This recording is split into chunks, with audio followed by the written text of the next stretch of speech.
Hi, and welcome to, or back to, my channel. I'm Kit, and today we're discussing Elliott Hulse.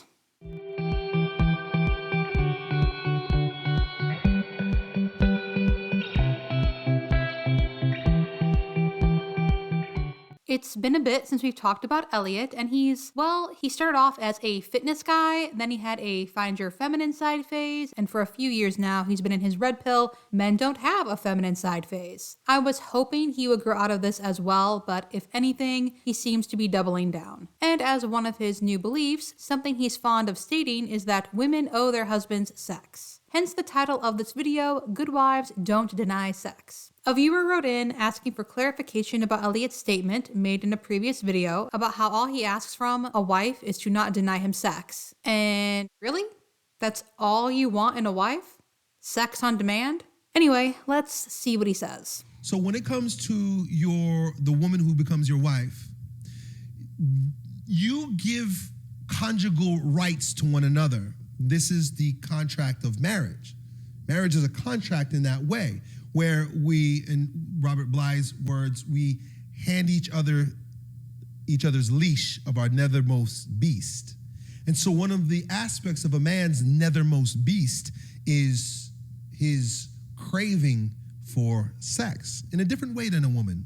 Not to say that they don't crave, but it's a different way than a man. I really hope there's not going to be something about how men want sex and women want commitment, therefore men gatekeep commitment and women gatekeep sex. Therefore, if a man gives commitment to a woman, she has to give him sex in return. That's a really damaging and unhealthy and overall unhelpful way to view your relationship. A woman should not feel that a man has done her a favor by marrying her, and a man should marry a woman because he wants to spend his life with her, not because he thinks he's getting an on-demand sex dispenser. And a man, if he's not given focus, meaning a place where he can place that urge in one woman, he'll go all over the place.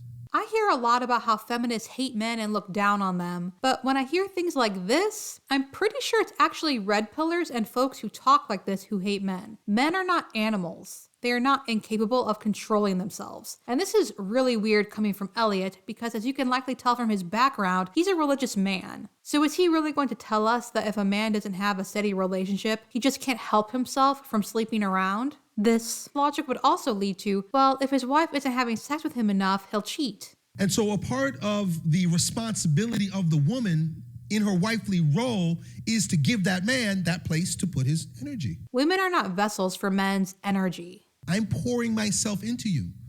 And as a man, when you choose a woman to be your wife, you're giving up. Look, I know the world is so confused, but it's the men that have the potential. Excuse me? Potential for what? And how is the world confused? Have these folks ever considered that it's not the world that's confused, it's them? A woman's potential is inside her. A woman's potential is inside her. The potential that she has is not a worldly potential.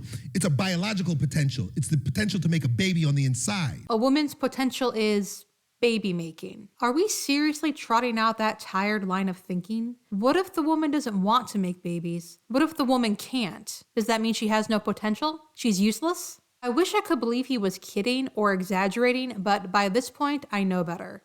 And he has daughters. That's biological. That's natural. That's divine law. That's the way it is. That's where a woman's potential isn't out there. It's in here.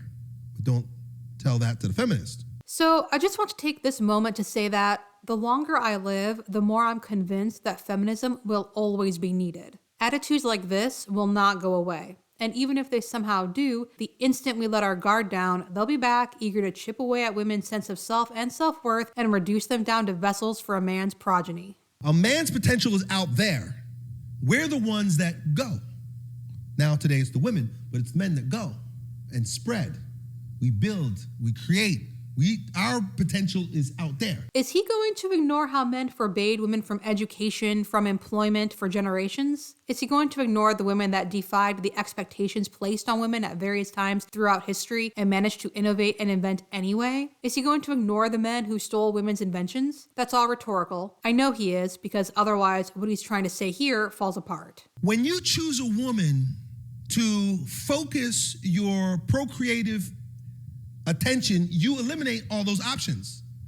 You eliminate all that potential. What an unappealing way to view marriage. And so in a way, you are saying that I am sacrificing all my potential as a man for the creation of other things I could create out there, maybe with other women or with art, with business, with things. Is he trying to say that if you marry, you're no longer able to achieve anything else?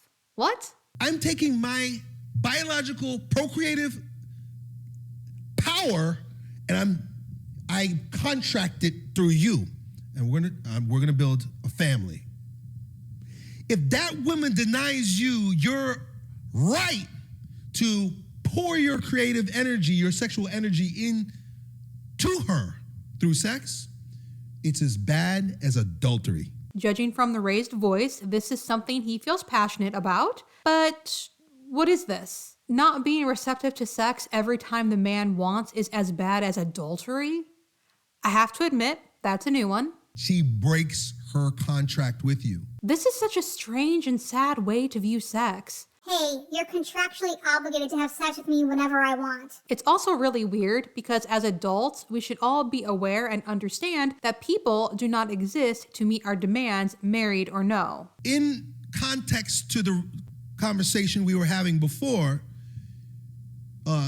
based on my video, you say all I require from a woman is that she's not going to deny me.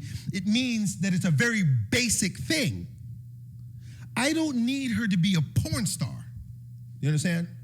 I don't need her to do double monkey backflips like Coach Greg says. I don't need her to do it because I don't watch porn. So I don't need her to do the whole porn act. I don't know what it is, because the whole conversation was like, oh, you have to test a woman's sex before you marry her. To me, that's dumb. What kind of sex are you? First of all, the burden of performance is on the man. Well, if it makes Elliott feel better, a lot of men don't care about how the woman feels they've performed. But on that note, sex shouldn't be something that is done to a woman. She should also be an active participant, which I guess would be hard to achieve if she's to have sex on demand. What is a woman going to do that's going to make sex better beyond being engaged? I just need to be engaged. And it's up to us too. Right? Unless a woman is completely cold, and you got to figure that out soon. I need someone to explain this to me. So a woman just has to be engaged during sex, but only a man can make sex better? What does this engagement look like, and how is it only men are responsible for good sex? If she's completely cold, you can also warm her up if you are a warm man. You know how to compel. If you're a compelling man, the compelling man can make the coldest woman wet. Is Elliott aware of the meaning of the word compel? So the whole thing about these guys trying to find a woman based on sex is just based on their imagination and the porn images that are in their head. I want her to be, I don't know what it is because I don't watch porn, and I have amazing, normal sex with my wife. I don't know. You guys want to put it in all kind of different holes, and I don't know. Do you play different roles, or do you need her to put on some elaborate act, or do you need her to be real kinky and nasty, or I don't know what it is that these guys want. I just want a woman that submits to my approach. But she also has to be engaged. Hey, baby, I got something to give you. I'm giving you something tonight. You better be ready. And when she goes, well, I'll be ready. Or she goes, take me now. Or she plays a little game, but then takes her clothes off. Now we're talking. But if she start going, no, I'm tired. I can't. I don't want to. It's very interesting that when he imagines his wife turning down his sexual advances, he takes on a child's petulant pout. Is it really that hard for him to understand that women, this includes his wife, do not just exist for men to fulfill their sexual urges? Seriously? Well, then that's a problem. It's usually your man's fault too anyway, because he doesn't know how to keep a woman attracted. Here's a tip. Don't expect a woman to be up for sex every time you are. I can't think of a faster way to lose attraction and actually begin to dread sex than to know that every time he's in the mood, I have to perform whether I want to or not. And she doesn't respect him. That's really what it is. There's no attraction. She's not attracted to you because she doesn't respect you.